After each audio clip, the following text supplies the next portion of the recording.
Hello my dear students. So accountancy के paper की हम प्रिपरेशंस जो है अभी से शुरू करेंगे, तभी जो है हम 24 फ़रवरी 2026 को पेपर दे पाएंगे।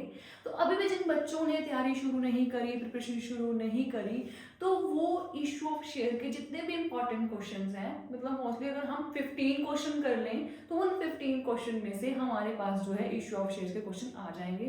और issue of share is most important chapter और सबसे ईजी भी है। तो अब यहाँ पे एक इंपॉर्टेंट क्वेश्चन हम डिस्कस करते हैं। Priyas Limited forfeited 2000 shares of 10 each, fully called up। सबसे पहले अमाउंट हमने क्या निकाली है? fully called up, on which they had received only 14,000। उन्होंने बोला कि हमने सिर्फ शेयर से कितने रुपीज रिसीव्ड हुए हैं? only 14,000। Then next, out of forfeited shares, 50 shares were reissued for ₹9 per share, fully paid up। और वो जो शेयर्स है वो रीइश्यू भी हो गए हैं, मतलब पूरे तो नहीं हुए, कुछ ही शेयर्स रीइश्यू हुए हैं। तो पास necessary journal entries for the forfeiture and reissue of share, also prepare share forfeited account. ये शेयर फॉरफिटेड अकाउंट जरूर आ जाता है आपके पास, 4 मार्क्स का क्वेश्चन कई बार आपके पास पेपर में आ जाता है ये। तो इसको हम स्टार्ट करते हैं फर्स्ट एंट्री से। तो कुछ स्टूडेंट्स यहाँ पे कंफ्यूज हो जाते हैं कि आल्सो प्रिपेयर पास नेसेसरी जर्नल एंट्रीज, तो वो सारी एंट्रीज शुरू करनी कर देते हैं कि bank account debit to share application, तो वो एंट्रीज नहीं होगी कि यहाँ पे आपको सिर्फ फॉरफीचर शेयर्स बताए गए हैं, तो आपको सिर्फ फॉरफीचर करना है। तो सबसे पहले शेयर कैपिटल को हम यहाँ पे करेंगे डेबिट।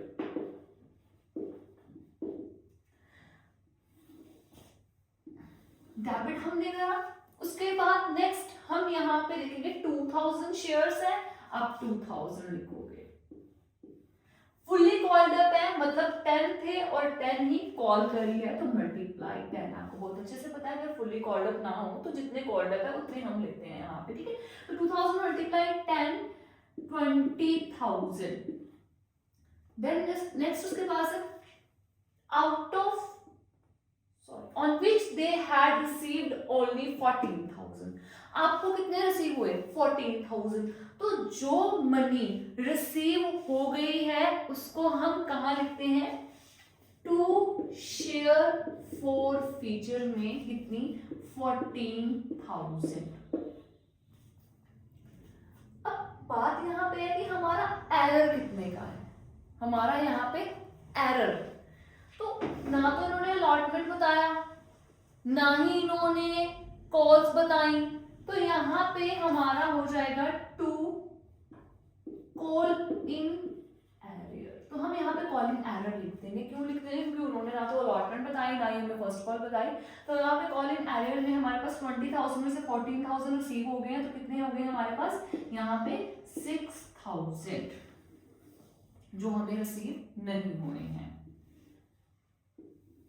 आई होप आपको समझ में आ गया होगा। देन इस एंट्री को करने के बाद हम अगली वाली एंट्री क्या पढ़ेंगे? Out of forfeited shares 50 shares were reissued. 50 shares were reissued. Reissue की एंट्री में मोस्टली जो स्टूडेंट्स हैं वो कंफ्यूज हो जाते हैं। तो पहले मैं आपको बताऊं, तो अगर आपके पास ये एंट्री आती है तो आप सबसे पहले bank account debit to share capital entry कर लो। देन उसके बाद आप यहाँ पे देखो कि 50 शेयर्स हैं, क्या ये फुल्ली कॉल्ड अप है? फुल्ली पेड अप, मतलब fully paid up means 10 rupees मंगवाए हमने, तो मीन्स यहाँ पे कितना आ जाएगा? 500। बट यहाँ पे वो रीइश्यूड ₹4 पर शेयर, बट रीइश्यू कितने में हुए हैं? 9 में हुए हैं। तो यहाँ पे हमारे पास 50 multiply 9, 450। Then share forfeiture से हम डिस्काउंट ले लेंगे। अब इक्वल तो करना ही है ना, क्योंकि शेयर कैपिटल में तो 10 के हिसाब से ही मनी आएगी, क्योंकि फुल्ली पेड अप है, लेकिन रीइश्यू 450 में हुआ है, तो 50 रुपीज आप कहाँ से ले लोगे? शेयर फॉर फीचर से। देन नेक्स्ट एंट्री जो आपके पास आएगी वो आएगी share forfeiture account debit to capital reserve. जो एंट्री होगी हमारे पास, अब देखो जब 2000 शेयर्स, पूरे 2000 शेयर्स रीइश्यू नहीं हुए, उसमें से कुछ ही शेयर्स क्या हुए हैं, रीइश्यू हुए हैं। तो यहाँ पे हमने क्या देखना है कि 2000 पे हमारे पास 14,000 शेयर फॉर फ्यूचर पे पड़े हुए हैं, तो 50 रुपीज के हिसाब से हमारे पास कितने होंगे, 2 7 14, 350, तो यहाँ पे हम 350 है, 50 के हिसाब से कितने रुपीज है, 350, तो 50 रुपीज हमने यहाँ पे डिस्काउंट ले लिया, तो 50 हम यहाँ से क्या कर देंगे, माइनस कर देंगे, और ये हमारा क्या आ जाएगा 300, वो हमारा कहाँ चला जाएगा, कैपिटल रिजर्व में। देन उन्होंने बोला फॉरफीचर अकाउंट, फॉरफीचर अकाउंट जरूर करके जाना, ये जरूर आता है पेपर में, और कुछ बच्चे ये चीज पढ़ते ही नहीं है, क्योंकि एक आधा क्वेश्चन है जो हमारी बुक में है, तो हम इसके ऊपर ज्यादा फोकस करते नहीं, और पेपर में ये अकाउंट जरूर आता है इन एंट्रीज के साथ। तो यहाँ पे आपको forfeiture, share forfeiture account, forfeiture account बनाओगे आप, बहुत आसान है, आपने जब एंट्रीज कर ली है तो ये बहुत ही ज्यादा आसान है। कैसे, देखो इस एंट्री में 2 शेयर फॉर फ्यूचर है, अब फॉर फ्यूचर के अकाउंट में कभी भी किसी के अकाउंट में वो उसका नेम तो आता नहीं है, ठीक है, तो यहाँ पे 2 शेयर फॉर फ्यूचर है, तो मतलब यहाँ पे आ जाएगा by share capital, by share capital में हमारे पास कितने हैं 14,000, तो 14,000 आ जाएंगे। देन नेक्स्ट, उसके बाद नेक्स्ट एंट्री पे आ जाते हैं, यहाँ पे शेयर फॉर फ्यूचर है, इट मींस डिस्काउंट लिया गया है, तो यहाँ पे भी क्या आ जाएगा 2 शेयर कैपिटल, क्योंकि हमने डिस्काउंट लिया है ना, देखो यहाँ पे कितने रुपीस का, 50 रुपीस का। और कहाँ एंट्री है शेयर फॉर फ्यूचर की, अब 300 कहाँ चलेगी हमारे पास, कैपिटल रिजर्व में, तो 2 कैपिटल रिजर्व, कितने रुपीस आएंगे यहाँ पे 300।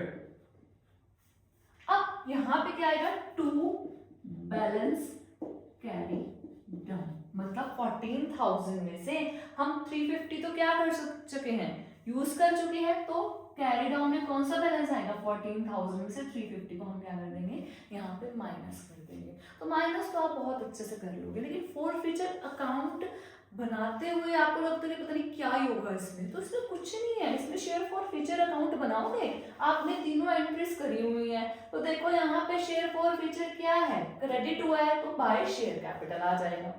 यहाँ पे क्या हुआ है, शेयर फॉर फ्यूचर डेबिट हुआ है, तो 2 शेयर कैपिटल आ जाएगा।